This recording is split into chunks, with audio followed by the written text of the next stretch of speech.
All right, guys. So this begins our debate on. I'm going to say the topic one more time, just so everybody has an idea of what we're talking about, and just for the people who are going to be watching this later. Does white privilege, quote unquote, exist in modern America in 2025? And if it does, in what ways? And if not, then why not?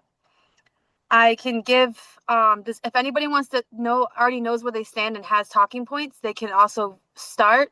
If they want me to ask a question that you guys can talk on, just let me know and I can start with the question instead of just if you don't have right away know what to say.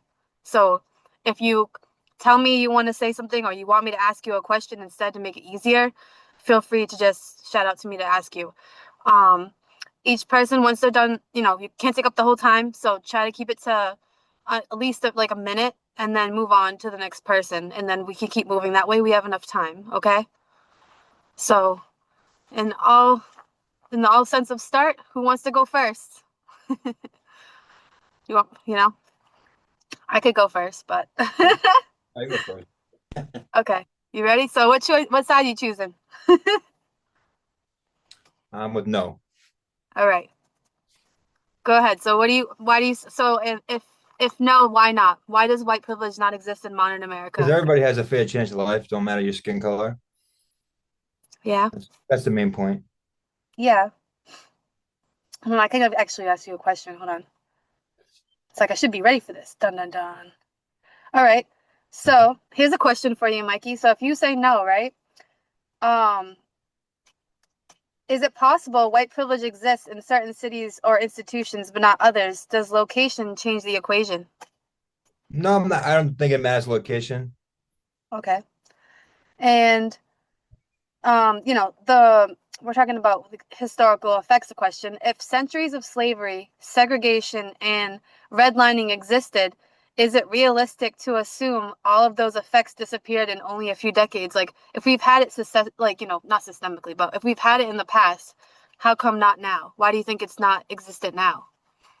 I think today's a different day and age. We all come to love each other. Yeah, good to know. Anybody else? Anybody want to go next? Unless Mikey has something else he wants to add. Basically it. All right. What about Jerica? Do you have anything to say? What stance do you take? Yeah, sure. I've heard different lived perspectives, so I'm borrowing from what I've heard. Can everybody hear me okay? Yep. Yeah, for the most part. Alrighty. Thank you. So one borrowed perspective I can speak from is that there are parents who just kind of feel like their generation was interrupted by a war, or a couple of wars, and many of them are of European descent or Polish or German. Um, and that is a heritage thing. So I certainly see that question, and raise that lived perspective, but I also speak from my own perspective, which is um, I am putting in the sweat equity to build my resume, build my skill set, but it seems like I'm the only one that has to follow or meet cultural expectations when it comes to um, workplace environments. And it can be frustrating when um, the things that people are doing to each other kind of spill over to, behaviors that, cross my own boundaries, my own morals. Yeah, Um, so the mix kind of it, it can kind of be just like daunting. It's like, you're in a workplace environment and and as a woman of color, I have to convince and articulate how much I love what I'm doing. But of course, like my sisters or brothers, who are of like different heritage, they're also, telling people how much they enjoy their job, how much they love doing their job. It's just that for me, I feel like when they say it, everybody believes them. But when I say it, I also have to like never say anything derogatory or like never yeah, um ever like try and get back at somebody who disrespected me. Right. But I yeah. close with that. Wait, so are you for or against? Like, do you believe that it exists or doesn't exist? I think that the belief that I hold is that there is a reason that it's being said. Um, there, I don't ascribe to it, but I see the reason, and I understand that some people use it to get away with being disrespectful. Um, and I also see that some people kind of like that's their ceiling that they can't kind of get past. I don't ascribe to it. Yeah, but you're saying, yeah, you can see the other viewpoint of why people would think it does, even though it doesn't. Kind of, yeah. Correct. Yeah, that's what she's saying, Tommy.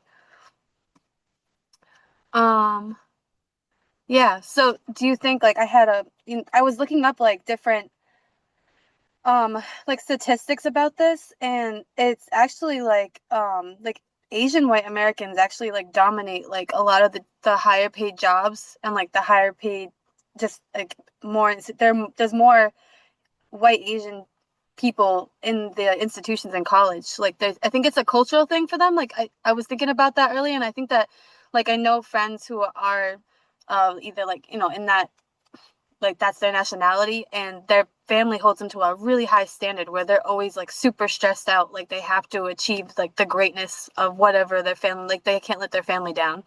And you know, like, there was a question about how it might not be that necessarily white privilege exists, but that maybe there's a difference between uh like how big of a gap between like white Asians versus just white people in general. That's just a thought I saw earlier.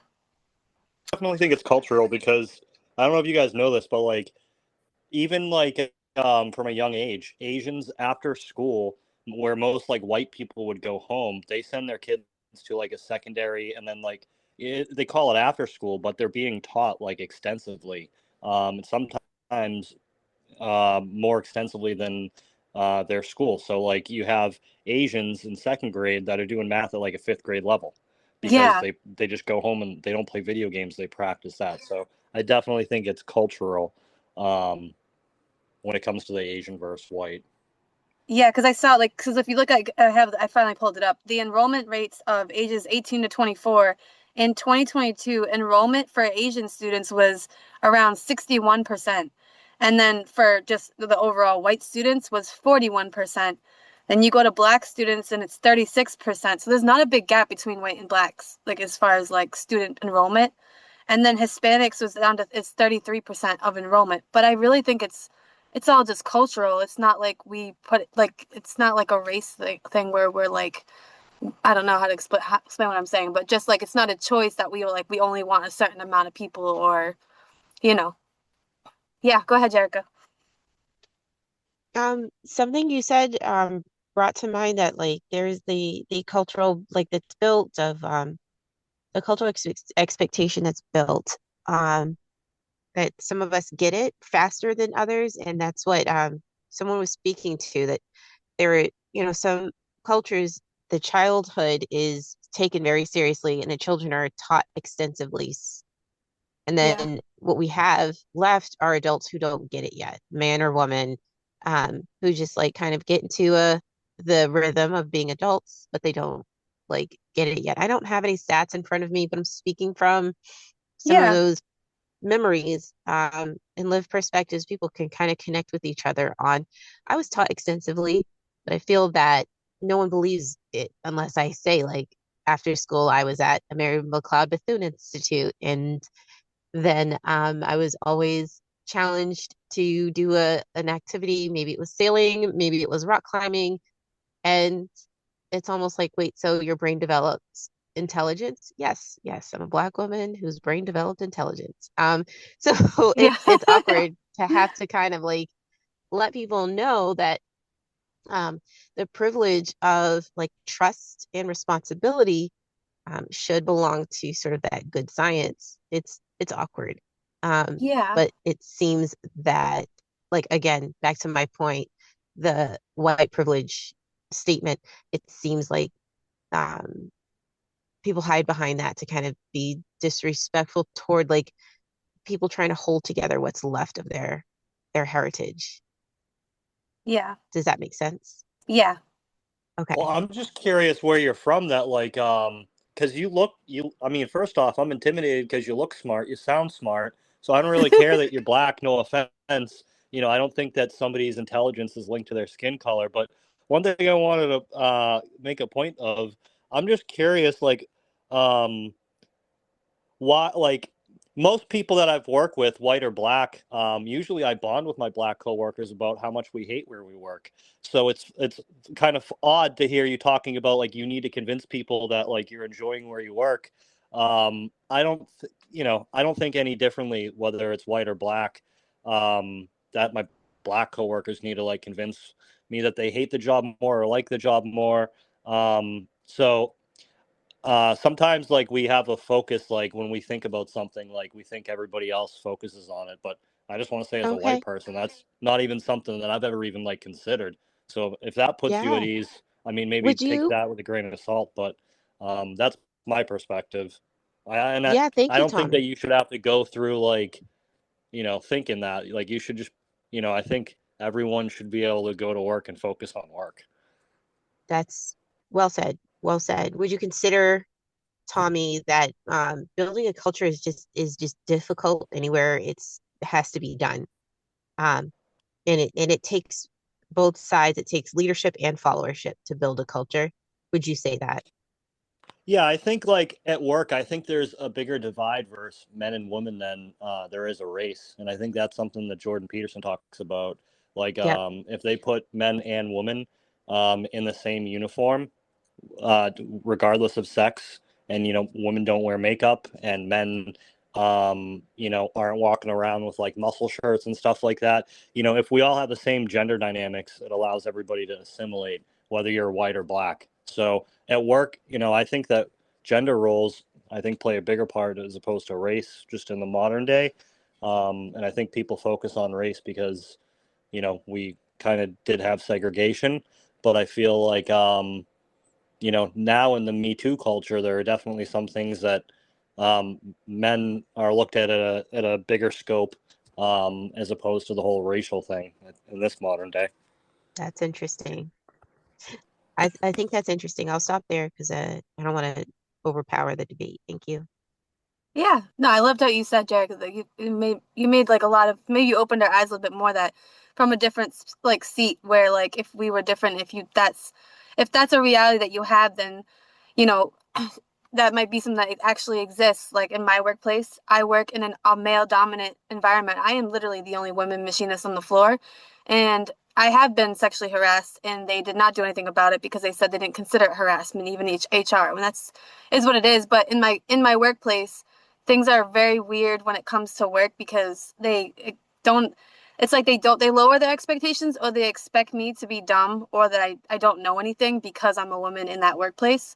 So from my point of view, I can see how you in your workplace, it might come across that you feel that way, and it exists that way for you in that workplace because maybe that's just the environment of the workplace. I don't know if that makes sense. But I can kind of For see sure. where you're coming from. Like it's sometimes Yeah. it is just a work environment that might just be where it's at, you know? Yeah, it's work environment, but the governance question is formed everywhere in life. Yeah. Um, because white privilege, people, when I hear it, people are saying it everywhere. They're saying it at work. They're saying it in the McDonald's line. They're saying it in the park. Um, Yeah. and for me, I went to South Shore Charter Public School in Hull. And so as a seventh grader, you kind of like, I don't know, you just kind of see like people acting their age and what they're doing to each other. Um, and I went to a public school before. I went to South Shore Charter Public, and I saw the same sort of people, young people acting their age. So my point is like, at some point you stop allowing the teacher to govern the classroom, and you run for president of the student council, or you are inspired to create a group of your own. And that's like, I think there's science behind that. So it just Yeah. what we're all sharing is like, how important is white privilege to governance and culture? In my perspective, I don't I don't think it should just be white privilege, because when I turn to the way that I've been living life lately, there is Black privilege. There are people who expect me to get away with being disrespectful because I'm a woman of color. And so people will sort of like build that around me and make me look like I'm on a fake journey and I just need to do inner searching. And there's no possible way I could be, do you know what I mean? Like, and I've said that before. Like Well, like people that's where I'm say, like the speaking only from. reason you have the job is DEI and you So type that stuff. comes up. That certainly comes up, Tommy. But Well, that again, makes it hard, the yeah. question of like governance, culture, how relevant is it? Um, it's what a I agree. great I don't think debate. that I'll stop. any supremacy has any like um, place in the workforce. And I think that like that's what we have right now. That's one of the points I was going to make is that how can we say that white supremacy exists when we have DEI? You know, like white supremacy would be that like you apply to a job and then you get the job because they say, oh, white hired. And that's kind of what it's like with DEI. I was just reading a case the other day. I think it was with Coca-Cola, and a guy with 20 years experience that was white applied and he got denied within 48 hours. He applied again as a black man, said he had 5 years experience, and he was accepted within 48 hours. And when he went to the interview, he said, you know, I applied as a white man with 4 times as much experience. Why did you deny me but accept the black? And they said it's different.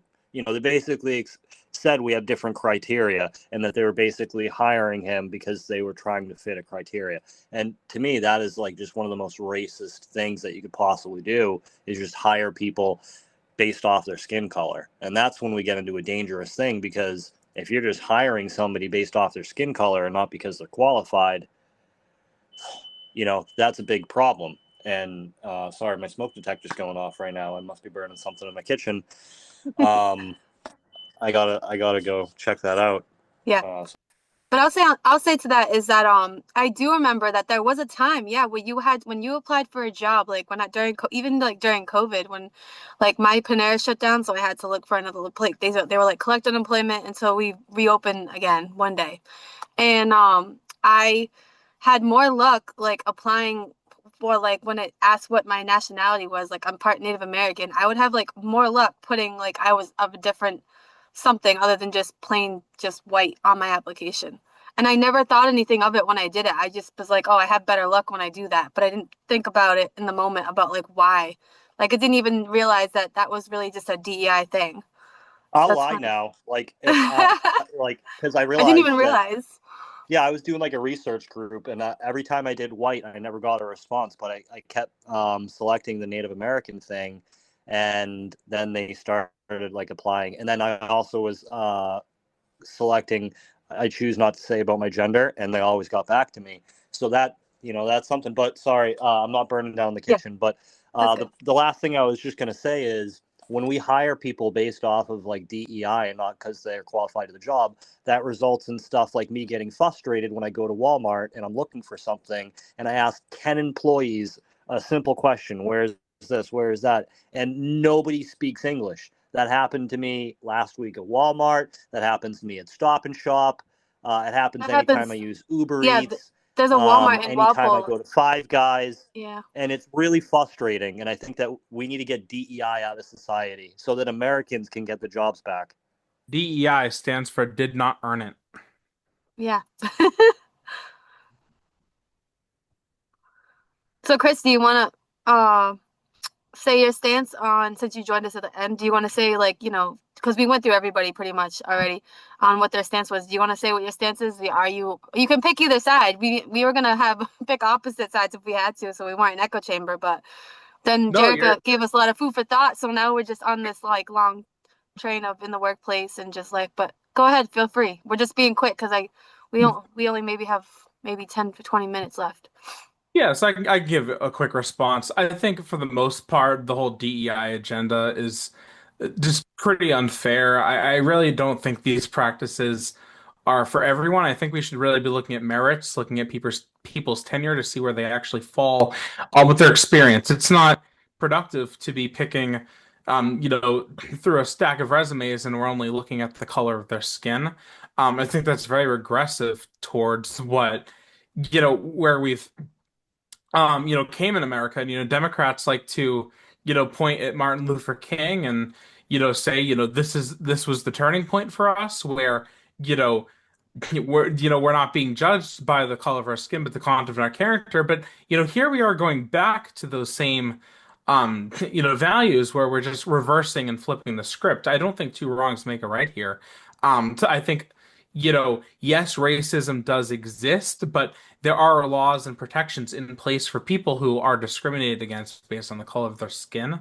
And I don't think it's really productive because I want to make sure the person performing the job they're doing or the service they're providing are skilled and educated in what they're doing and not just because they were picked by their skin. And for me, I'm very much somebody who I don't budge on that. It's just a common sense thing where I don't agree with picking based off of that because then it leads to needing to tailor your resume in ways that you probably don't want to have to do anyways to try to get the job. So I don't think it's fair to do it at all, whether it's for the white side, the black side, the yellow, red, blue. I don't care what side. It's not really not necessary right now. I think we need to focus more on how we can grow our skills instead of finding ways to um, take advantage of a pretty broken system. A lot of these HR departments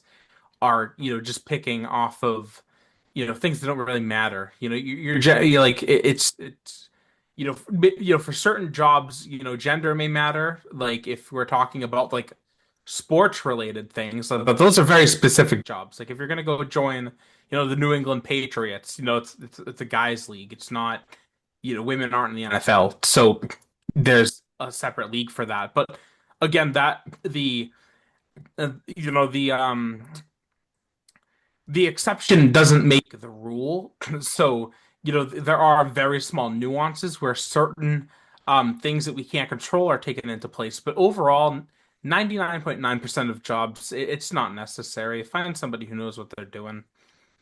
That's my take on it. Yeah. So I have a question for everybody. It's an easy question. So why do you think, like, because I think we need to ask this question as it's the main point of why we're having this, is why do, out of all of us, why do we, and I know Jerica already said her viewpoint of why, but for the rest of us who are for it, basically, saying that it doesn't exist, like why do people some believe, well, I say, why do some people believe that it does exist today? Like, why do you think that that is? And we only have, I have a timer on, so I have about 8 minutes left before I have to end this, just because I have to go back to work. But 8 minutes is only, there's enough of us to go for a minute if you have to. But I why could do take we up a think minute. so? Yeah. I could take a minute. Yes.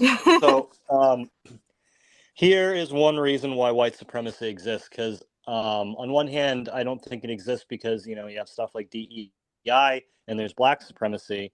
But there is something that does exist that's a form of white supremacy, and that's Jewish supremacy.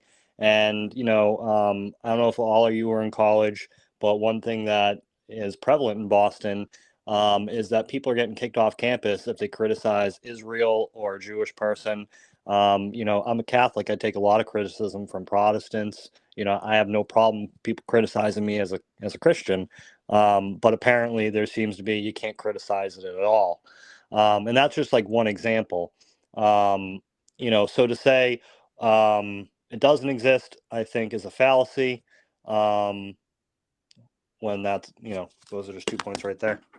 Yeah, Yeah. I can piggyback off of what Tommy just said.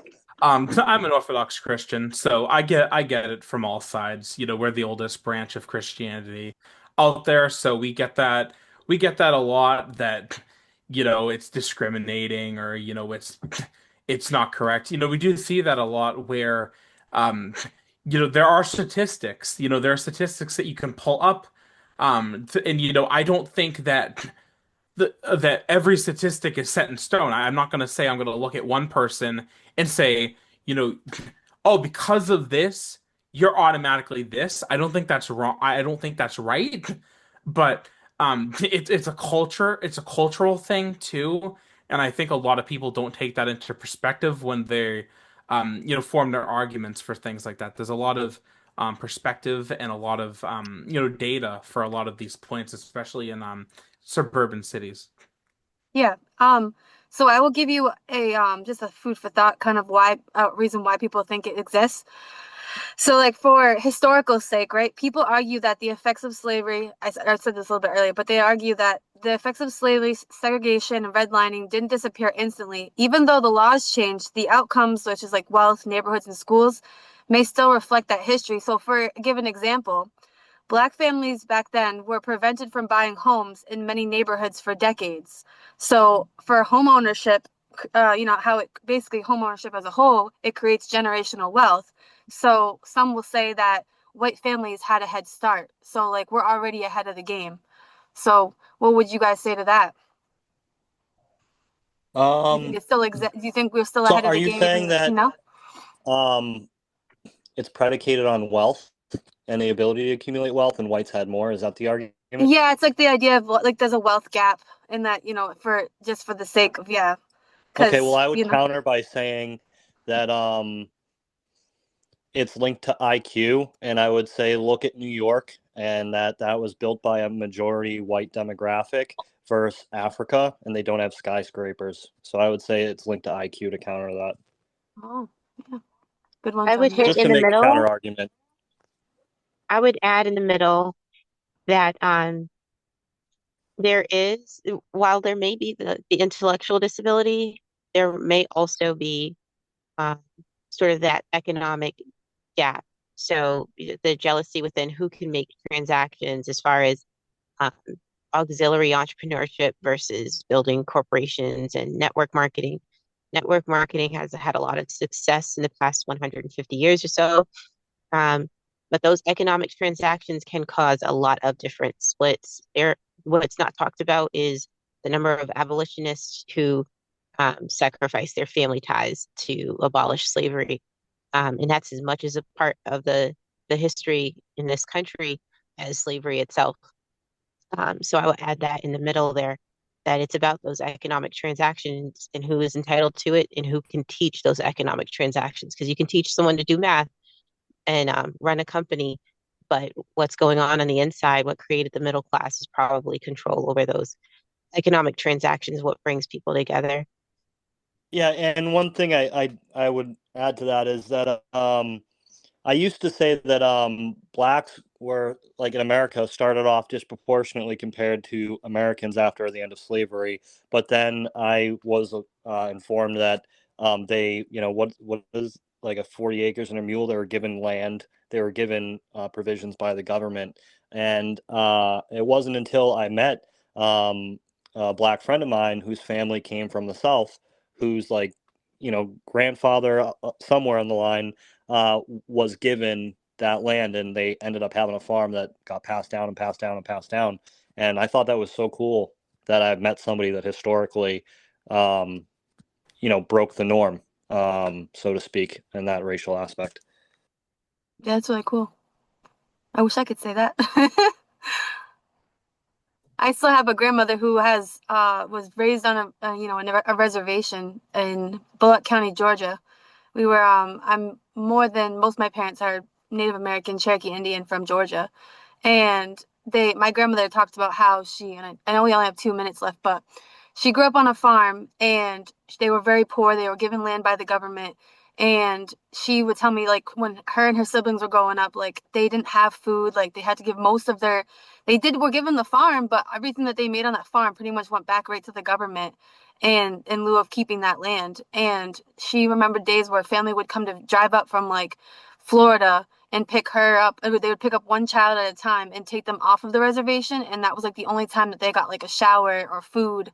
And she remembers, like, she told me stories how her older sister would starve just so that she could eat because that was the thing. Like, if they couldn't feed everybody. So whenever someone picked them up, it was always whoever's turn. They would take them off the reservation. They would get fed. And like basically whoever was the weakest would be taken. And it was, to think that that's how hard it was back then is like, kind of sucks. But I wish that like they would got to keep that land even now, because if I could go back there and have that farm, I would be there in a heartbeat. Not, not to say I don't want to stay in Mass, but I would love to go back to Georgia and go back to that land and go back to where basically I came from.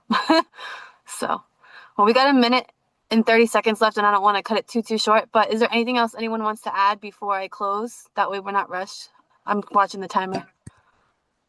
Yeah, I'd say that people shouldn't be able to be so sensitive, because if you're sensitive and you're not allowed to criticize or hear anything, you won't hear cool stories like that. Like, I don't